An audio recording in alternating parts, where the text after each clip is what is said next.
Hello guys, welcome to Generation Unravel. In this video, I'm going to be showing you how you can use ChatGPT to deliver original content for you. Let's say you want to create YouTube videos, but you don't have the talent to write scripts for your videos. But don't worry, ChatGPT is there for you. Let's ask it, write a video script for me on top 10, top 10 fishes to eat.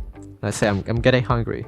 And as you can see, ChatGPT now writes an entire script, even telling you the top 10 fishes that you can include in your video, and like all of these food right here is already making me hungry.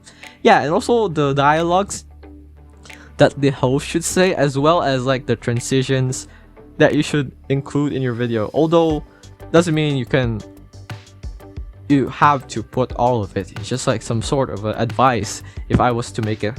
And if you wanted to make it like in another way, like presented in another way, like more entertaining, or let's say your audience are children, well, you can also ask ChatGPT to like, can you write it to be more directed towards the younger audiences, so you know, for kids. And as you can see, it will do it.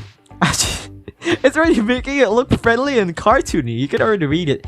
Hey there, young explorers. Yeah, it's very convenient. That is how you can make original content using ChatGPT. And wow, superhero fish. Tuna is a superhero fish. It's actually interesting already. But yeah, that is how you can make original content using ChatGPT. Make sure to do some modifications, because like ChatGPT can also like give the same thing to other people if like just ask for a general command, you know. So do some slight modifications if you don't want to be like, you don't want to receive a lawsuit from this one. Alright, so thank you for watching this video. This is Generation Unravel. See you in the next one. Bye.